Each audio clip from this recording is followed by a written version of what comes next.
अस्सलाम वालेकुम। हम खस्ता तनों से मोतसबो क्या माल मनाल का पूछते हो, जो उम्र से हमने भर पाया सब सामने लाए देते हैं। दामन में है मश्ते खाके जिगर, सागर में है खूने हसरत में, लो हमने दामन झाड़ दिया, लो जाम उल्टाए देते हैं। जुम्मतुल मुबारक का मुक़द्दस दिन है। यकीनन आप दोस्तों ने भी वतन अजीज़ को अपनी दुआओं में याद रखा होगा। आजकल मेरे मुल्क के हालात ऐसे हैं, वो यकीनन आपसे दुआओं के मुतकाज़ी हैं, तो अपने मुल्क के लिए दुआ ज़रूर किया करें, ये मेरी आपसे रिक्वेस्ट है। नमाज जुमा के बाद वापस आया हूँ तो मैंने जनरल एजाज अवान एक पॉडकास्ट में आसमा चौधरी साहबा के साथ हैं और उन्होंने कुछ ऐसी मानी खेज़ बातें की हैं आज के हालात के हवाले से, वो मैं आपको सुनवाना भी चाहता हूँ और आपको दावत फ़िक्र भी देता हूँ कि ये आर्मी के ही एक रिटायर्ड जनरल हैं और एक मुहिब्बुल वतन जनरल हैं। इनसे पहले जनरल शुएब साहब थे, उनका तो पता नहीं है, मार दिया होगा, कहीं दफन भी हो गए होंगे, मुझे पता नहीं है। 1 साल से जनरल अमजद शुएब तो नज़र नहीं आ रहा। सच्ची बातें करता था, बहुत ही ख़ास व्लॉग होगा। आपसे शुरू में मैं ये रिक्वेस्ट भी करूँगा कि इस व्लॉग को मुकम्मल देखिएगा और अगर आप समझें कि मैं सच कह रहा हूँ तो ज़रूर अपने दोस्तों के साथ भी शेयर कीजिएगा। और साथ ही मैं थैंकफुल भी हूँ अपने उन दोस्तों का, आपकी मोहब्बतों के लिए। मेरे दोस्त, बहुत से दोस्त हैं जो बैरून मुल्क हैं, ख़ास तौर पर अमेरिका में, कनाडा से हैं, नॉर्वे से, स्वीडन से, इंग्लैंड से, फ्रांस से, इटली से, स्पेन से, इवन के पुर्तगाल से, और मैं हैरान हूँ हांगकांग में भी मेरे कुछ देखने वाले हैं, मोहब्बतें मुझे देते हैं। तो मैं आप सब की मोहब्बतों का दिल की अथाह गहराइयों से आपका थैंकफुल हूँ। जो नए दोस्त मेरे शरीक के सफ़र हो रहे हैं उनसे मैं ये गुजारिश करूँगा और पुराने दोस्तों से भी कि आप खुद ही मुझे देख के सवाब दारैन ना हासिल किया करें। ज़ाहिर है मेरे जैसे नौजवान बहादुर यूट्यूबर का से आप मोहब्बत तो करते हैं, तो इस मोहब्बत का दायरा थोड़ा सा बढ़ाते हैं। आप 2-4 दोस्तों के साथ ज़रूर शेयर किया करें ताकि हमारी यूट्यूब फैमिली, और उन्हें दावत है कि वो हमारी यूट्यूब फैमिली का हिस्सा बने। साथ ही कमेंट्स में अपनी राय का इजहार भी ज़रूर किया करें। अब मैं अपने मौजू पर आऊँगा। पाकिस्तान के मौजूदा हालात को इससे पहले कि मैं एनालाइज़ करूँ, मैं चाहता हूँ कि आप ज़रा ये सुन लें कि ये जनरल रिटायर एजाज अवान साहब ने आसमा चौधरी साहब के साथ पाकिस्तान के मौजूद, एक जनरल है, पाकिस्तान के हालात से एक जनरल से ज़्यादा बाखबर कौन हो सकता है, और ख़ास तौर पर जनरल एजाज अवान हो या जनरल अमजद शुएब साहब, बड़े लोग हैं ये और पाकिस्तान से मोहब्बत करने वाले हैं। अच्छा, अक्सर ये होता है कि मैं जर्नैलों से मोहब्बत, देखो भाई मैं जर्नैलों से मोहब्बत करता हूँ। एक जर्नैल क्या कह रहा है ज़रा ये पहले सुन लें, इस वक्त पाकिस्तान किन हालात से गुजर रहा है, उसके बाद पाकिस्तान में भी एक जंतर मंतर होने वाला है। जी हाँ, इंडिया के जंतर मंतर के बाद अगली बारी पाकिस्तान की ही है, तो वो जंतर मंतर पर अपना एनालिसिस बाद में दूंगा। पहले जनरल एजाज अवान को ज़रा सुन लीजिए। ऐसे है कि एक छोटे सा मुल्क इजराइल उसके मफाद के तहफ़्फ़ुज़ के लिए एक इतना बड़ा मुल्क, दुनिया का मोस्ट पावरफुल सुपर पावर, उसका प्रॉक्सी बन गया। This is a very unique happening, लेकिन अमेरिका से एक्सपेक्टेड था और उन्होंने ये किया। अब इस वक्त जो सिचुएशन है उसमें चैलेंज बहुत बड़ा है। चैलेंज यूं है कि अमेरिका जिस बात पे इंसिस्ट कर रहा है वो उसकी अपनी पैदा करता है। स्ट्रेट ऑफ हॉर्मुज़ हमेशा खुली थी, किसी से कोई टोल नहीं लिया जाता था, कोई तावान नहीं लिया जाता था, किसी को इंटरप्ट नहीं किया जाता था। खुद अमेरिका के हमले की वजह से बंद हुई और आज उसको खुलवाने के लिए एक नई जंग का आगाज हो रहा है। तो ये तो स्ट्रेटजी है, ये तो थिंकिंग है अमेरिका की कि उन्होंने एक प्रॉब्लम खुद पैदा किया और अब उसके हल के लिए एक नई जंग का आगाज कर दिया। दूसरी तरफ जो ईरान है, उनका जो एक स्टेटेड मिशन है, जब से ये रेवोल्यूशन आया था, उनका एक स्टेटेड मिशन ये है कि हमने गल्फ के अंदर अमेरिका की जो इन्फ्लुएंस है उसको रिड्यूस करना है। गल्फ के अंदर उसको बैठकर अपने आप को डोमिनेट नहीं करने देना है। और दूसरा उनकी स्ट्रेटजी है फॉरवर्ड डिफेंस की, जिसमें वो हुदीज, हमास, हिजबुल्लाह और बाकी मुख्तलिफ जो ऑर्गेनाइजेशंस हैं उनके जरिए फॉरवर्ड डिफेंस करते हैं ईरान के रेवोल्यूशन का और टेरिटोरियल इंटेग्रिटी का। और तीसरा जो है वो उनका एक एम्बिशन है एनरिचमेंट ऑफ यूरेनियम का, जिसपे वो बहुत पहले 2015 में سائن کر چکے تھے کہ ہم اس کو پرسو نہیں کریں گے، لیکن اسی پریزیڈنٹ ٹرمپ نے اپنے فرسٹ ٹینیور میں اس معاہدے کو ختم کر دیا جو پریزیڈنٹ اوباما کے ساتھ ہوا تھا۔ اچھا، اب اس بیک گراؤنڈ میں اگر آج دیکھیں تو نہ ایران باز آئے گا حماس اور حزب اللہ کی امداد کرنے سے، صحیح، ان سے بالکل نہیں رکے گا، ایران کو وہ نہیں روک سکتے، صحیح، اور نہ امریکہ جو ہے وہ اتنا طاقتور ملک ہے کہ نہ اس کے گھٹنے ٹکوائے جا سکتے ہیں۔ تو مجھے خدشہ اس بات کا ہے کہ یہ وار پرولونگ ہوگی، اس کو رکوانا سوائے ان دو ممالک اور تیسرا اسرائیل کے باقی جتنے فیسیلیٹیٹر اور میڈیٹرز ہیں وہ اس میں کوئی وقفہ تو پیدا کر سکتے ہیں، لیکن ٹیمپرری پوز تو لے سکتے ہیں، کوئی انوائرمنٹ تو گفتگو کا کریٹ کر سکتے ہیں، لیکن تینوں پارٹیوں کو اپنی بات منوانے کی صلاحیت نہیں رکھتے۔ وہ تینوں ممالک جو ہیں وہ اپنے مفاد کے مطابق فیصلہ کریں گے کہ انہوں نے یہاں امن قائم کرنا ہے اور کن ٹرمز پہ کرنا ہے، اس کا فیصلہ ایران، امریکہ اور اسرائیل کریں گے۔ یہ تو تینوں اگر پچھلے معاہدے کو دیکھیں، پچھلے معاہدے کو دیکھیں جو پریزیڈنٹ اوباما نے سائن کرایا تھا، اس معاہدے میں جو وٹنسز تھے، جو سگنیٹریز تھے، 5 پرماننٹ ممبر سیکورٹی کونسل کے اور 6واں جرمنی شامل تھا۔ اتنا پاورفل جو سگنیٹریز تھے، 5 کے پاس تو ویٹو پاور تھی۔ آج اگر سگنیٹری ہوتا بھی ہے قطر، کویت اور پاکستان، تو ان 5 کے مقابلے میں ان کی پوزیشن اس پہ عمل درآمد کروانے کی، I leave it to the judgement of viewers کہ وہ کتنا طاقت سے اس پر عمل درآمد کروا سکتے ہیں۔ آپ نے غور سے سنا ہوگا، اب میں ذرا اپنا انالیسس دے دوں، اس کے بعد جنرل اعجاز اعوان صاحب نے جو بات کہی ہے کہ اس سے پہلے جب پریزیڈنٹ اوباما تھا امریکہ کا پریزیڈنٹ، تو ایران ہی کے ساتھ ایک معاہدہ ہوا تھا، اور وہ جو معاہدہ ہوا تھا اس میں کون تھے، اس میں میڈیٹر جو تھے وہ کون تھے جو میڈیشن کروا رہے تھے، وہ یو این او کی 5 ویٹو پاورز بھی شامل تھیں اور 6واں جرمنی تھا۔ اب وہ امان جو Germany, Russia, China, France, England اور بذات خود امریکہ یہ طاقتیں نہیں کروا سکیں، آج آپ پاکستان کے حکمران یہ کہہ رہے ہیں کہ عزت اور وقار میں اضافہ کر رہے ہیں، تو آپ میرے پاکستانیوں، میرے بچوں، میرے نوجوانوں ضرور سوچئے گا کہ آپ کے ساتھ کتنا بیہودہ مذاق ہو رہا ہے کہ دنیا کی تمام بڑی ویٹو پاورز کو بھی ڈونلڈ ٹرمپ کو اور ایران کو معاہدے پر عمل نہ کروا سکیں، تو آپ کا منیر اعظم یا شریف شہباز یہ ڈونلڈ ٹرمپ کی چاپلوسی کے لیے اسے سلوٹ تو کر سکتا ہے، اس کی عظمت کے گھن تو گا سکتا ہے۔ آگے میں $10 ارب جو انہوں نے مانگے ہیں اس کا تذکرہ بعد میں کروں گا، لیکن آپ اگر یہ سمجھیں کہ پاکستان، کویت، قطر، بحرین، ایجپٹ، ترکیہ یہ وہ امن قائم کر لیں گے تو یہ خوابوں میں ہے۔ اس لیے جنرل اعجاز اعوان صاحب نے کھل کے یہ بات کہی ہے، آرمی کا جنرل ہے اور بہت اچھی معلومات ہے۔ آپ کو میں بلکہ ریکویسٹ کروں گا، آج کل آتے کبھی کبھی ہیں جنرل اعجاز اعوان صاحب، بہت کم، آج بڑے دنوں بعد میں نے انہیں دیکھ رہا ہوں، اور جنرل امجد شعیب صاحب کو تو میرے خیال میں مار دیا ہے انہوں نے، کیونکہ وہ سچ بہت زیادہ کہتا تھا۔ جنرل امجد شعیب بہت پروفیشنل آدمی تھا اور بہت زیادہ سچ کہتا تھا۔ ظاہر ہے مجھے پتہ نہیں ہے، آپ مجھے بتائیے گا، جنرل امجد شعیب کا اچانک 1 سال سے زیادہ عرصہ، 1.5 سال ہونے لگا ہے جوں سے یہ رجیم آئی ہے، اس کے بعد کچھ عرصہ تو اس نے ان کو آئینہ منیر اعظم ہو یا شریف شہباز ہو یا زرداری، ان سب بے ضمیروں، کیا کہیں، بے ضمیر کہیں یا بے غیرت کہیں، یا پنجابی میں کہتے ہیں یا انگریزی میں انہوں کہندے نے، پنجاب نے کھوتے دیاں پتراں نو مرر دکھان دی پوری کوشش کی ہے ہمیشہ جنرل امجد شعیب نے، لیکن امجد شعیب صاحب آج غائب ہیں، حالانکہ وہ بہت ہی بہادر آدمی ہے۔ مجھے خود سمجھ نہیں آئی یا اسے مار دیا گیا ہے یا ہے کہاں، تو مجھے آپ بتائیے گا۔ آگے بات وہ کریں گے، میں آپ کو سناؤں گا۔ دیکھیے، اس نے جنرل اعجاز اعوان صاحب نے کہا ہے کہ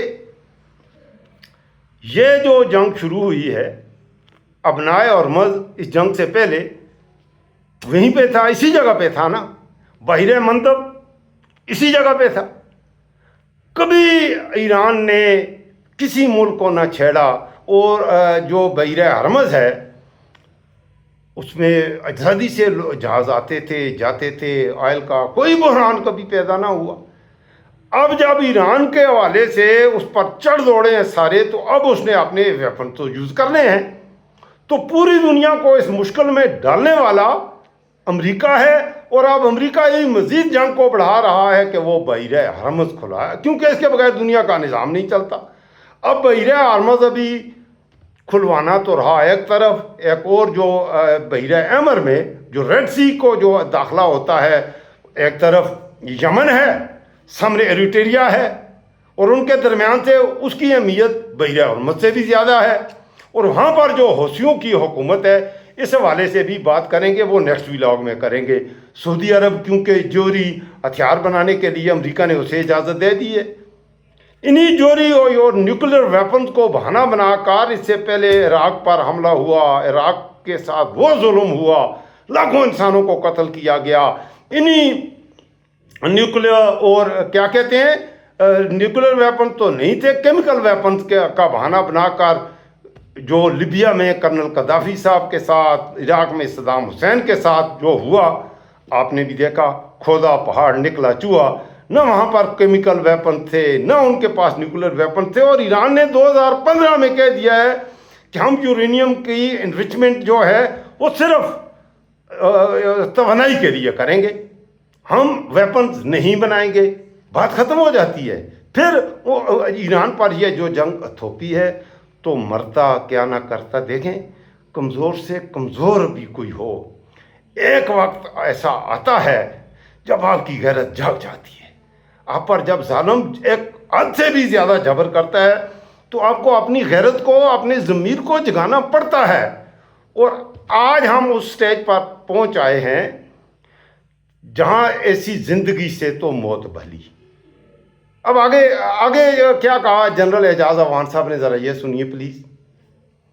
تو پاکستان اپنی کوشش پوری کر رہا ہے، بہت اچھا کر رہا ہے، اور جو آپ نے ابھی ایک مسئلہ اٹھایا حوثیز والا، جی اس میں بہت بڑا ایک خطرہ لاحق ہے، اور میں تو چاہوں گا کہ اس میں ہمیں بڑا ایک پیشنس جو ہے وہ دکھانا پڑے گا۔ پہلی بات یہ ہے کہ کیا حوثیز پاکستانی فلیگ بیئرنگ ٹینکر کے اوپر اٹیک کرتے ہیں؟ کیا ایران ان کو الاؤ کرتا ہے کہ آپ پاکستانی جھنڈے والے جو ٹینکر ہے اس پہ حملہ کر دیں، چاہے وہ سعودی عرب سے آ رہا ہو یا کہیں سے؟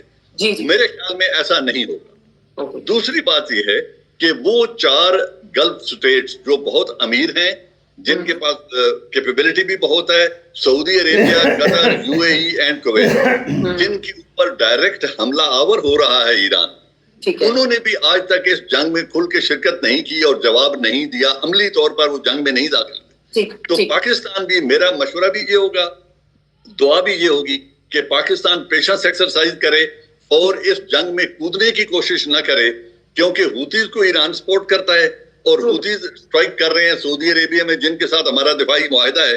تو یہ ایک اتنا کمپلیکس انوائرمنٹ ہے کہ اگر ہم جلد بازی سے اس جنگ میں کود گئے تو پہلی بات ہے یہاں بیٹھ کے کوئی ڈیسائسو وکٹری بہت مشکل ہوگی۔ دیکھیں اگر اس جنگ میں پاکستان، سعودی عرب، ظاہر ہے اگر یہ جو 10 ارب ڈالر کی بات ہو رہی ہے کہ پاکستان نے تقاضا کیا ہے امریکہ سے کہ ہم نے آپ کا امن معاہدہ کرنے کے لیے دوڑے بھاگے ہیں، کتوں کی طرح دورے کیے ہیں، خرچہ ہوا ہے، ہمیں کچھ نہ کچھ دے دیں، اور کچھ نہ کچھ کے بہانے 10 ارب کی ڈیمانڈ کی ہے۔ پہلی بات تو یہ ہے کہ یکمشت امریکہ کبھی 10 ارب ڈالر، 10 بلین ڈالر، یہ ہو ہی نہیں سکتا، ایسا ہوا ہی کبھی نہیں۔ جنرل مشرف سے لے کے جو افغانستان کی جنگ ہے 2002 سے لے کر 2020 تک ٹوٹل، اور وہ دیے کبھی 5 ملین کبھی 10 ملین، اس طرح کر کے زیادہ سے زیادہ 1 ارب ڈالر تک کی رقم پاکستان کو دی گئی 14 سالوں میں۔ 14 سالوں میں تو وہ اینول جو ہے کہ وہ 7-8 ارب ڈالر دیے تھے۔ اب یہ تقاضا کر رہا ہے منیر اعظم اور شہباز شریف کہ ہماری جشنوں کے لیے، اور ان 14 ارب ڈالر کا بھی پاکستان کی صحت پر کوئی اثر نہیں پڑا، ایک بات۔ دوسری بات، اگر پاکستان کو وہ 10 ارب ڈالر دیں گے قسطوں میں، 1-1 ارب ڈالر کر کے دیں گے، تو اس سے پاکستان کے قرضوں کا حجم ضرور بڑھے گا، لیکن پاکستان کے عوام میں کوئی بہتری آنے والی نہیں۔ وہ پیسہ جو پہلے ڈالر جیسے IMF سے، ورلڈ بینک سے جو کچھ ہوا، ہمیشہ ان کی کرپشن کی نظر ہوا، اور وہ پیسہ نواز شریف زرداری انہی کی بینکوں میں، کچھ سوئٹزرلینڈ گیا، کچھ لندن گیا، کچھ دبئی گیا۔ یہاں پر اس سے بڑی بات ایک اور ہے کہ امریکہ اگر یہ 10 ارب ڈالر دینے کے لیے ایگری ہو جاتا ہے، پاکستان کا وزیر خزانہ وہاں پر اپنا کشکول لے کر بھیک مانگنے پہنچ چکا ہے، اگر امریکہ یہ اس پہ ایگری کرتا ہے उस सूरत में एक तरफ अब्राहमिक अकॉर्ड सऊदी अरब पर भी ये दबाव है कि उसे साइन करो, और पाकिस्तान, सऊदी अरब, इजिप्ट, टर्किया, इन सब पर उसका इसरार है अमेरिका का कि सब करो, इसराइल को तस्लीम करो, और इसराइल को ऐसे तस्लीम करो कि उसमें फ़लस्तीन का नाम भी ना रहे, तो फ़लस्तीनी रियासत का नाम और निशान भी दुनिया से आप मिटा दो। पाकिस्तान में बशऊर और ख़ास तौर पर मज़हब से दिलचस्पी रखने वाले, जिनमें थोड़ा सा भी ईमान की रमक बाकी है, वो इस बात को तो मेरे ख्याल में कबूल नहीं करेंगे, कतई नहीं करेंगे कि इसराइल की रियासत कायम हो और फ़लस्तीन का दुनिया से नाम और निशान भी ना हो, फ़लस्तीन नाम का दुनिया में कोई मुल्क ना हो, बैतुल मक़दस बाकी ना रहे। तो मजहबी हवाले से भी इस पर आप भी गौर कीजिएगा। जहाँ तक हुक्मरानों का ताल्लुक है, जिस हद तक ये चपलूसी में गिरे हैं, तो हो सकता है ये उनकी अमरीकनियों का ये तकाजा भी मान लें, लेकिन उससे अगला मरहला जो है वो उससे मुश्किल मरहला तब शुरू होगा कि चाइना ने आलमोस्ट पाकिस्तान में, चाइना आया ये गवारा करेगा जो कि पाकिस्तान में 60 अरब डॉलर की इन्वेस्टमेंट है, जिनमें से almost more than 30 billion dollar वो पाकिस्तान में इन्वेस्ट कर चुका है। ग्वादर पोर्ट हो या सीपेक का ये रोड, इसके अलावा मुख्तलिफ इंडस्ट्रियल जोन का क़याम अभी बाकी है, तो बहुत से वो उसमें मनसूबे आ जाते हैं, इस वक्त मैं तफसील में नहीं जाऊँगा। तो चाइना आया ये गवारा कर लेगा कि 10 अरब डॉलर लेकर चाइना का सबसे बड़ा जो इत्तेहादी है ईरान, उस पर हमला, पाकिस्तान हमलावर हो। एक बात, पाकिस्तान के अंदर अंदरूनी इस वक्त कश्मीर के महाज पे इंडियन कश्मीर को छुड़ाना दूर की बात है, पाकिस्तानी कश्मीर पर अपने लोगों के ख़िलाफ़ भी एक जिहाद हो रहा है, जिसमें अपने ही लोगों को मारा जा रहा है। बलूचिस्तान के हालात आपके सामने हैं, हमारी बहादुर अफवाज वहाँ भी मौजूद हैं, हमारी बहादुर अफवाज हमारे ढोल छपाई KPK में भी मौजूद है। ऐसे में इंडिया तो हमारा अब्दी दुश्मन है, अजली दुश्मन है, वो बिल्कुल धाक में है। दूसरी तरफ अफगानिस्तान पर भी हमने हमला करके उधर भी है, ले दे के एक ईरान है जहाँ से नहीं है। तो अगर हम इस जंग में कूदते हैं तो उसके नताइज जो होंगे मेरे ख्याल में बहुत ही ख़तरनाक हैं। क्या नताइज हो सकते हैं, आप इस पर गौर ज़रूर कीजिएगा। जनरल अमजद शोएब ने आगे पाकिस्तान के मौजूदा सियासी हालात के तनाजुर में क्या कहा है, और कहा है कि जब दरिया समंदर में बह जाता है तो दरिया की कोई हैसियत फिर नहीं रहती, वो समंदर में। मेरी बात आगे सुने ज़रा, ये एजाज अवान बड़ी ज़बरदस्त बातें की हैं, ज़रा सुने गौर से। विक्ट्री नहीं मिलेगी, ऑन ग्राउंड ट्रूप्स भेजने की हम पोजीशन में नहीं होंगे। हमारे अपने मुल्क में बहुत ज्यादा इस वक्त प्रॉब्लम्स चल रहे हैं, तो जब हम ऑन ग्राउंड ट्रूप्स नहीं भेज सकते, तो उस वक्त हमें मिसाइल और एयर स्ट्राइक से यमन के अंदर कोई तब्दीली लाने की कोशिश नहीं करनी चाहिए, बल्कि हम स्ट्रेटेजिक पेशेंस दिखाते हुए निगोशिएटेड हल इस मसले का ढूंढना चाहिए और इंतजार करें। अगर हुतीज पाकिस्तानी फ्लैग बेरर टैंकर पर हमला नहीं करते तो फिर सब्र से काम लेना। सबर से, बिल्कुल। और ये आप अच्छी तजवीज़ दे रहे हैं, लेकिन आज हमारे दफ्तर खारजा ने कहा है ये स्टेटमेंट के अगर इस तरह होता है तो पाकिस्तान की खुद मुख्तारी और सलामती पर हमला होगा। अल्लाह ना करे कुछ ऐसा हो। सर हम आगे चलते हैं। अमेरिका में एक कॉमन सेइंग है, there is no free lunch in America, और रॉयटर्स की रिपोर्ट है कि पाकिस्तान ने तकरीबन 10 अरब डॉलर जो है 10 अरब डॉलर मांगे हैं, और आसमा चौधरी कह रही हैं कि there is no free lunch in United States of America. हमारे फील्ड मार्शल ने वहाँ पर डोनाल्ड ट्रंप के साथ नाश्ते भी किए हैं, लंच भी किए हैं, डिनर भी किए हैं, और किसी सिंगल आदमी के लिए भी अमेरिका वाले फ्री लंच नहीं देते, कभी नहीं देते, ऐसा कभी तारीख में हुआ ही नहीं है। अब हमारे फील्ड मार्शल, हमारे प्रधानमंत्री वो जो लंच डिनर फरमा रहे हैं, उनकी अमेरिका ने कीमत वसूल करनी है। इस हवाले से जनरल एजाज अवान साहब क्या कह रहे हैं, ज़रा सुनिए।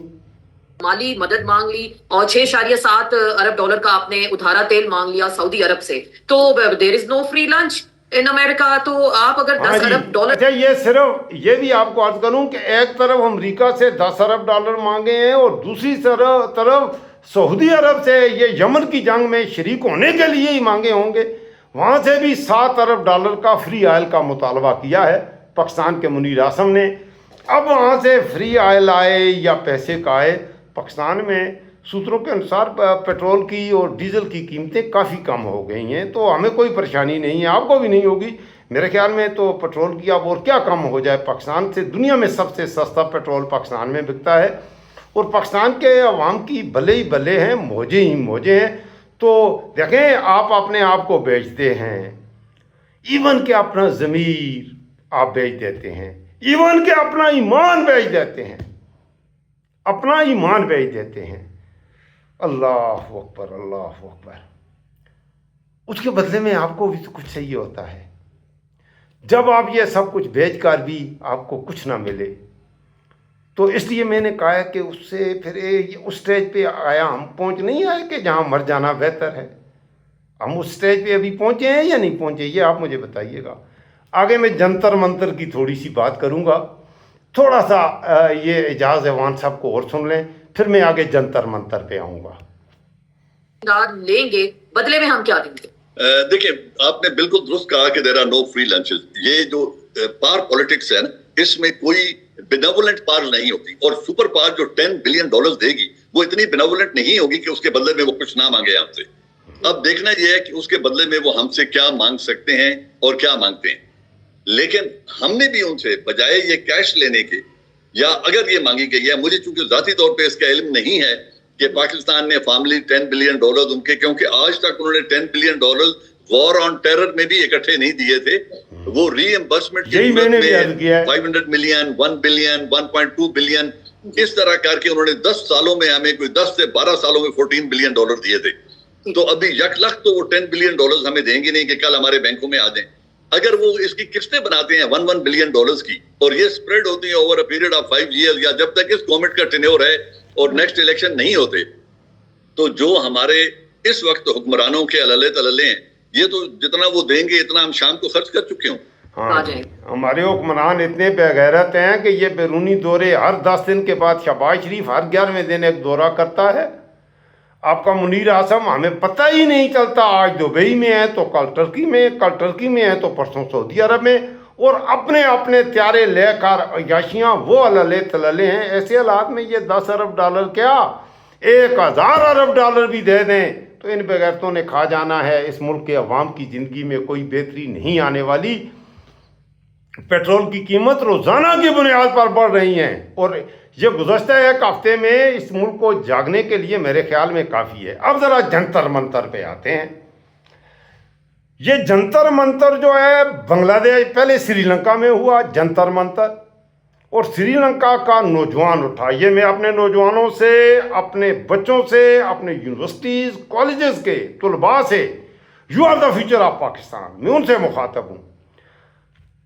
श्रीलंका में इसी तरह के करप्ट, खैर इतने करप्ट नहीं थे, इससे कम करप्ट थे, जो सच्ची बात है। श्रीलंका बहुत ज़्यादा टूरिज्म थी। श्रीलंका की फीका आमदनी आज भी पाकिस्तान से दुगनी से भी ज़्यादा है। श्रीलंका की फीका आमदनी, जो उनकी GNP पर कैपिटा पाकिस्तान से 2 गुना ज़्यादा है, बल्कि इंडिया से भी ज़्यादा है। लेकिन वहाँ के करप्ट निज़ाम के खिलाफ वहाँ का नौजवान उठा और तब्दीली आई। फिर आए बांग्लादेश में, बांग्लादेश में भी जंतर मंतर हुआ। बांग्लादेश का नौजवान उठा अपने करप्ट माफिया के खिलाफ, और वहाँ पर भी जंतर मंतर में जो हुआ, बांग्लादेश में इनकलाब आया। फिर हम जाते हैं ज़रा नेपाल की तरफ। नेपाल में तो वो मनाजर हमने देखे, वहाँ का भी नौजवान उठा, कॉलेज के, यूनिवर्सिटी के बच्चे उठे, और वहाँ के वज़ीरों की धोतियाँ उतार कर उन्हें जो है कि नदी नालों में, गंदे नालों में फेंका गया। तो जब हुआ, अब ये जंतर मंतर इंडिया भी पहुँचा है, और इंडिया में दिल्ली में जंतर मंतर हुआ क्या है, उसकी बुनियाद क्या है, इस पर मैं नेक्स्ट व्लॉग में पूरी तफसील के साथ, ये जंतर मंतर का पाकिस्तानी बच्चों को पता नहीं है, तो इंडिया में जो जंतर मंतर हुआ है। लेकिन मैं एक बात करता हूँ, इंडिया के नौजवानों को मैं सलूट ज़रूर करूँगा। माशाअल्लाह, आप जंतर मंतर में अल्लाह, और मैं दुआगो भी हूँ, अल्लाह उनको कामयाब करे हक़ के लिए। और इम्तिहान में, इंडिया में जो इम्तिहानात होते हैं, अब पाकिस्तान में इम्तिहान कैसे होते हैं, फिर इंडिया में इम्तिहानात के बाद इदारों में जो एडमिशन्स होते हैं, उनके लिए जो मेरिट है اس حوالے سے تھوڑا سا بھی اس میں اگر کوئی مسئلہ ہے تو پورا انڈیا میدان میں. پہلے تو انڈیا کے بچے آئے ہیں کہ ہمیں اس وزیر تعلیم کو نکالو جو اپنے ملک کے نظام تعلیم میں بھی کرپشن لا رہا ہے. حکومت نہ مانی, مودی نہ مانا, جیسے ہمارے آج کے حکمران ہیں. بالکل یہی فاشسٹ انڈیا ہے. کافی چیزیں تو ہماری سملر ہیں. بہرحال کئی حوالوں سے انڈیا ہم سے بہتر بھی ہے. انڈیا کا نوجوان پھر نکلا ہے اور 2-4 دنوں میں کافی کچھ آپ کو دیکھنے میں ملے گا. جو راہل گاندھی ہے گرفتار ہوا, ناک سے خون بہ رہی ہے, تو وہ پورا جنتر منتر دلی میں جو آ رہا ہے انشاءاللہ نیکسٹ ولاگ میں رات کو 10-11 بجے میرا نیکسٹ ولاگ ہوگا. میں کوشش کروں گا 10-11 بجے تک انشاءاللہ کروں, تو اس میں پوری تفصیل آپ کی خدمت میں رکھوں گا. اب انڈیا کے بعد آیا پاکستان کے طالب علموں سے, نوجوانوں سے میں گزارش ہوں آپ بتائیے گا یہ پاکستان میں بھی جنتر منتر کا وقت آ گیا ہے یا نہیں آیا. موجودہ حالات آپ کی خدمت میں رکھ دیے ہیں. جب حکمران اس حد تک پاکستان کا جنتر منتر, ایک طرف مولانا فضل الرحمان کی تازہ ترین سٹیٹمنٹس, وہ کیا کہہ رہے ہیں ذرا ان پہ غور ضرور کریں. مولانا فضل الرحمان سے اچھائی کی امید نہ رکھیں, اچھائی کی امید, لیکن اس نے جو کہا ہے آیا بالکل ہی غلط کہا ہے یا اس میں کچھ سچ کے پہلو بھی, مجھے کو اس میں کچھ سچ بھی نظر آتا ہے. عمر نذیر کشمیری نے گزشتہ روز تقریر کی ہے, اس پر بھی غور کیجئے گا. کشمیر میں جو یہ الیکشن کر رہے ہیں اس کے بعد پیپل پارٹی اور نون لیگ کی ایک دوسرے پہ بالکل سچ سچ کہنا شروع کر دیا ہے, اور ایک ساتھ تو اقتدار کے مزے لوٹ رہے ہیں. ایک کہہ رہا ہے تو حرامی, ایک کہہ رہا ہے تو حرامی. بلاول کہتا ہے مریم حرامی, مریم کہتی ہے بلاول حرامی, اور دونوں حرامی مل کے ایک ہی پلیٹ میں کھاتے بھی ہیں. اس میں کوئی شک دیکھیں, مریم کے بقول بلاول حرامی, بلاول کے بقول مریم حرامی. یہ دونوں وہ کہتے ہیں کہ یہ حرامی ہے, ان کی حکومتی کھل کے ایک دوسرے پر بھونکنا شروع ہو گئے ہیں. ایون کہ مردے تاک اکھاڑنے شروع کر دیے ہیں. اب ذوالفقار علی بھٹو کے حوالے سے بھی کہا جا رہا ہے کہ سقوط ڈھاکہ وہ بھی حرامی, فلاں بھی حرامی, دونوں جماعت. ایک طرف یہ رخ ہے, اور میرے پاکستانیوں آپ اب تو آنکھیں کھولو. دوسری طرف میرے نوجوانوں, میرے بچوں ایک ہی پلیٹ میں کھا رہے ہیں, اقتدار کے مزے لوٹ رہے ہیں. اقبال کے 2 شعر سنا کر اپنی بات ختم کروں گا. قوم آوارہ اونا, یہ شکوہ سے ہے. قوم آوارہ اونا تاب ہے پھر سوئے اجاز, لے اڑا بلبل بے پر کو مذاق پرواز. مضطرب باغ کے ہر غنچے میں ہے بوئے نیاز, تو ذرا چھیڑ تو دے تشنہ مضراب ہے ساز. نغمے بے تاب ہیں تاروں سے نکلنے کے لیے, طور مستر ہے اسی آگ میں جلنے کے لیے. مشکلیں امت مرحوم کی آسان کر دے, مورے بے مایا کو ہم دوش سلیماں کر دے. جن سے نایاب محبت کو پھر ارزاں کر دے, ہند کے دیر نشینوں کو مسلمان کر دے. جوئے خوں می چکد از حسرت دیرینما, می تپد نالا بے نشتر قدائے سینما. اب میں آپ سے چاہوں گا اجازت, نیکسٹ ولاگ میں ملاقات ہوگی. اور آخر میں پھر وہی گزارش, یہ آپ کا اپنا ڈیجیٹل پلیٹ فارم ہے, آپ کا چینل ہے, تو جو دوست مجھے دیکھ رہے ہیں نہ صرف چینل کو سبسکرائب کریں بلکہ اپنے 2, 4, 5 دوستوں کے ساتھ ضرور شیئر کریں اور میری یوٹیوب فیملی کا حصہ بنیں. اللہ حافظ.